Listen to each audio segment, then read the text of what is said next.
ये कल का डाउट है। क्वेश्चन में in triangle A B C angle C equals to 3 times of angle B is equal to 2 times of angle A plus B. अब देखो triangle है तो एक कंडीशन तो हमें पता है कि angle A plus B plus C equals to 180। यहाँ से हम कुछ निकालने की कोशिश करते हैं। Angle C is equal to 3 times of angle. देखो 1 2 3 ये तीनों क्या है, बराबर है ना, ये इसके इक्वल और ये इसके इक्वल। तो हमने इन दोनों को साथ में रख लिया और इन दोनों को साथ में रखेंगे। क्यों रख रहे हैं हम इन दोनों को साथ में? यहाँ से ना हम सी की वैल्यू निकालेंगे इन टर्म्स ऑफ बी, और जब हम इन दोनों को साथ में रखेंगे तो यहाँ से हम ए की वैल्यू निकालेंगे इन टर्म्स ऑफ बी। तो जब हमने इन दोनों को साथ में रखा तो 1/3 times of angle C equals to angle B.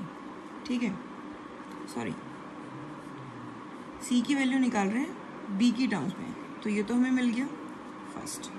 अब यहाँ से ए की वैल्यू निकालेंगे तो 3 times of angle B equals to 2 times of angle A plus 2 times of angle B. इसको इधर ले आओ, 3 times of angle B minus 2 times of angle B, तो ये कितना आ गया, एंगल बी इक्वल्स टू कितना, 2 टाइम्स ऑफ एंगल ए। ठीक है, हमें वैल्यू किसकी निकालनी है, ए की। ठीक है, तो इसको यहाँ ले आओ, तो 1/2 times of angle B equals to angle A. अब एंगल ए को क्या लिख सकते हैं, half of angle B. Angle C को क्या लिख सकते हैं, 3 टाइम्स ऑफ एंगल बी। अब लगाओ, we know that the sum of all angles of a triangle is 180। अब ट्राइंगल ए बी सी है तो angle A plus angle B plus angle C equals to 180। देखो यहाँ पर ना हमने सी की वैल्यू भी बी की टर्म्स में निकाली और ए की वैल्यू भी बी की टर्म में निकाली। उसका रीज़न है क्योंकि हमें सिर्फ एक ही कंडीशन पता है, एक ही कंडीशन पता है ना, तो उस कंडीशन में वेरिएबल भी फिर एक ही होना चाहिए, तभी हम फाइंड कर सकते हैं। अब ए कितना है, हाफ ऑफ बी,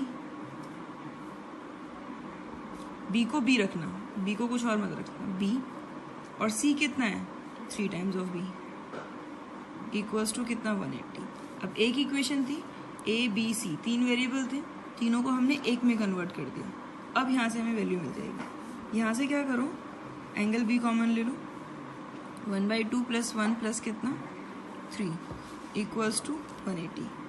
तो एंगल बी एलसीएम कितना, 2, 1 + 2 + 6 इक्वल्स टू 180। तो एंगल बी 6 2 8 और 1 9, तो 9/2 इक्वल्स टू 180। तो एंगल बी 180 इंटू 2/9, 9 2 = 80। तो एंगल बी कितना आ गया, 40 डिग्री। ठीक है, अब एंगल सी, हमें सारे एंगल निकालने हैं ना, तो एंगल सी है 3 टाइम्स ऑफ एंगल बी, तो 3, और बी कितना है 40, तो 4 3 = 12 यानी कि 120, यानी कि ये आ गया तुम्हारा 120 डिग्री। अब निकालो एंगल ए, ए कितना है, हाफ ऑफ एंगल बी, और हाफ बी कितना है 40, तो एंगल ए कितना आ गया 20 डिग्री।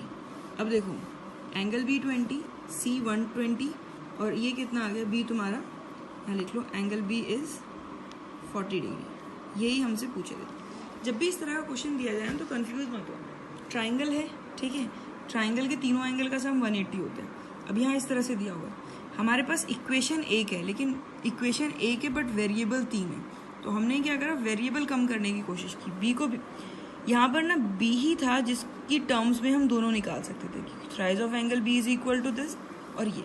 तो एक बार तो इन दोनों को साथ में रख लिया और एक बार इन दोनों को। Angle C is equal to 3 times of B, तो सी की वैल्यू किसकी टर्म्स में आ गई, सी की वैल्यू बी की टर्म्स का मतलब होता है कि सी अकेला होगा।